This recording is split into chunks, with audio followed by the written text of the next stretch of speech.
La réalité de l'islam, on vous la cache, on m'interdit de vous la dire, parce que l'islam n'est pas une religion comme le christianisme, ça n'a rien à voir. L'islam est une religion de la loi, l'islam est un droit religieux. Et donc, ce droit religieux prend l'homme depuis le berceau jusqu'à la tombe et dans tous les aspects de sa vie.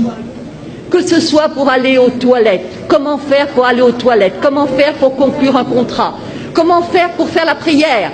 Et ça, le chrétien ne peut pas le comprendre. C'est ça la loi islamique. Le chrétien, quand il fait la prière, il est là dans son lit. Oh Seigneur, faites que je réussisse mon examen. Au nom du Père, peut-être il fait signe de la croix, mais quand il fait froid, il a les mains en dessous de la couverture. Mais pas pour le musulman. Le musulman doit se lever, le musulman doit se laver, le musulman doit prendre un tapis de prière. Le musulman ne fait pas la prière n'importe comment, n'importe quand, n'importe où. Et c'est ça la différence. Il ne jeûne pas quand ça lui plaît, il ne fait pas le pèlerinage à la Mecque quand ça lui sied. Non, non, non. Tout comportement obéit à une règle, et toute règle est une règle de comportement. Et donc, ce qui se passe, c'est que les musulmans sont super piégés, super coincés. Ou ils disent la vérité, à savoir que la loi islamique, ce n'est pas seulement les ibadat, c'est-à-dire l'adoration, tout ce qui touche arkan ad-din, les piliers de la religion, mais c'est aussi les mu'amalat, comment traiter dans le public, horizontalement. Alors ils choisissent de mentir pour ne pas être en quelque sorte jetés dehors. Ils choisissent de mentir qu'il y a un droit pénal, c'est-à-dire que, en fin de compte, la femme adultère est punie de 100 coups de fouet dans le Coran et que nulle indulgence ne vous prenne en leur faveur. Dit bien le Coran, le Coran. Et le prophète, sallallahu alayhi wa sallam, le prophète a demandé que la femme adultère soit lapidée. Une femme qui avait péché est venue voir le prophète. Elle a dit « j'ai péché ». Moi je me suis dit « oh là là, l'histoire va devenir fantastique ». Non, pas du tout. Elle attendait un enfant. Il a dit « retourne, accouche tranquillement ». Ensuite, elle est revenue et on l'a lapidée. Et pas n'importe comment.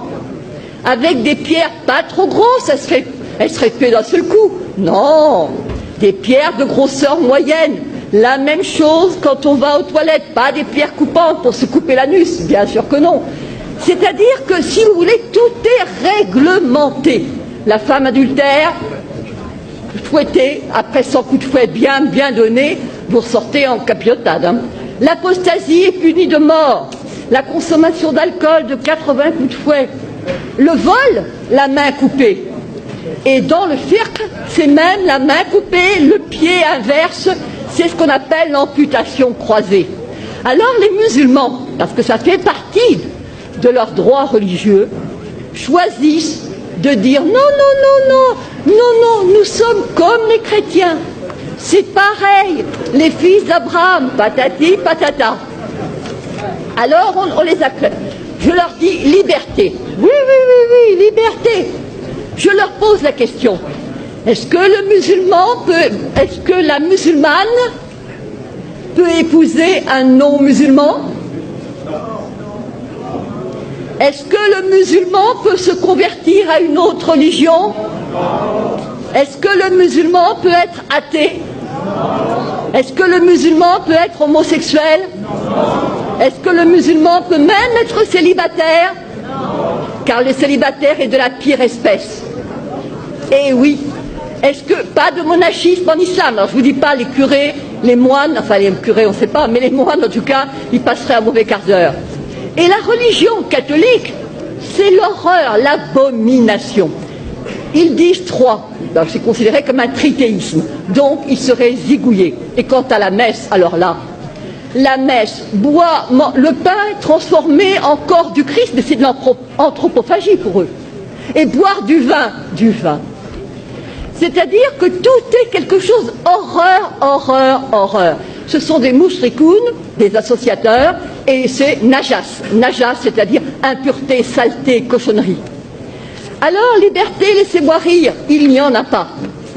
Mais alors, puisque de toute façon le musulman obéit à des règles, il est encerclé, emprisonné, on ne peut pas faire n'importe quoi, on entre dans les toilettes du pied gauche, on mange de la main droite, on ne mange pas n'importe quoi, on ne mange pas n'importe comment. C'est le rôle des fatwas qui vous dit, s'il vous plaît, comment on fait? Et alors évidemment, on vous répond. Alors évidemment, avec l'Internet, ça devient n'importe qui, n'importe quel con peut répondre, mais non, etc. Ça, c'est un changement. L'égalité. Mais bien sûr que nous avons l'égalité. L'égalité entre qui? Entre les musulmans. Al-Muslim, Akhul Muslim. Le musulman est le frère du musulman. Pas le frère du non-musulman. Absolument pas. Absolument pas. Ne prenez pas les juifs et les chrétiens comme alliés. Et enfin, nous avons... Alors là c'est vraiment le must. Vous prenez la sourate 5, Al-Maïda, la table servie. Al-Yahoud. Les Juifs disent la main de Dieu est fermée. Mais non, c'est la leur qui est fermée. Et alors je passe, il est dit, écoutez bien ceci. Et certes, nous avons fait croître parmi eux la rébellion et la mécréance. Nous avons, alors, je dirais, et nous avons fait croître l'inimitié et la rébellion. Nous avons jeté parmi eux la haine jusqu'au jour de la résurrection. Yaoum al-Qiyamah. Vous voyez pour l'affaire d'Israël ce que ça signifie. Ensuite, il est dit, ce sont les Juifs qui allument la guerre. Ce sont les Juifs qui allument les guerres. Et c'est Dieu qui l'éteint. Et rappelez-vous, il y a eu une fatwa, il y avait eu des émeutes en banlieue, et monsieur Malek Chabel, musulman modéré, a écrit, mais il n'y a pas de guerre sainte en islam. C'est-à-dire, il a dit, en fin de compte, ce sont... il a cité de manière très habile que ce n'étaient pas les musulmans qui allument les guerres. Et tous ceux qui connaissaient le Coran ont compris. Parce que c'est sûr. Mais bien sûr que le problème... Alors, je me suis adressée au recteur de la mosquée de Paris, le charmant Dali Boubaker. Je lui ai dit, comment trouvez-vous la première sourate du Coran? Il a dit, c'est le paternoster chrétien. J'ai envie de lui dire, alors crétin, le paternoster, alors commençons. Au nom de Dieu, le clément, le miséricordieux, etc. Tais-toi que nous adorons, Iyyaka na'budu wa iyyaka nasta'in, ihdina sirat al-mustaqim, donc guide-nous dans la voie droite. Et alors là commence le suspense. La voie de ceux à qui tu as accordé tes faveurs. Sirat al-ladin, voilà, an'amta alayhim. Donc c'est la voie de ceux pour lesquels tu as été généreux. Sirat, alors, Ghayr mardoubi alayhim, la voie de ceux contre qui tu n'es pas en colère. Walad dallin, et ceux qui ne sont pas égarés. Alors moi j'avais apporté un commentaire. Pardon. Vous voulez... Non. Donc j'avais apporté un commentaire et j'ai dit devant tout le monde, évidemment, là vous ne comprenez rien, mais il y a le commentaire qui explique et que tous les musulmans pieux connaissent. Alors je regarde.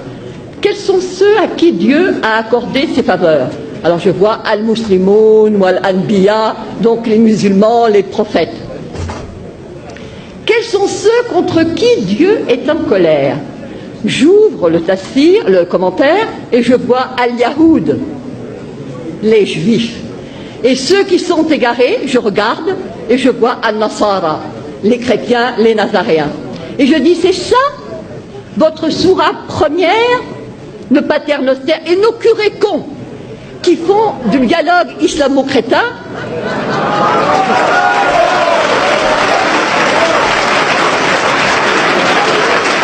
Eh bien, eux, ils croient tout ce qui est dit. On leur il se focalise sur la sourate Mariam. Voilà Marie qui a eu un enfant sans être mariée. Effectivement, Walam Akun Bariya, je ne suis pas une prostituée, patati patata. Alors ça plaît aux chrétiens. D'autant plus qu'on leur sert, les chrétiens sont comme des moines, ils ne s'enflent pas d'orgueil. Lorsque tu leur parles de la sourate Marie, leurs yeux s'emplissent de larmes. Je dis, magnifique. Et contre qui ils sont? Ben, contre les Juifs. Les Juifs qui, pour eux, Marie n'est pas la mère de Dieu, pour eux, Jésus n'est pas le... Alors, il y a, par rapport à la communauté juive, un danger immense contre lequel je me bats depuis 5 ans.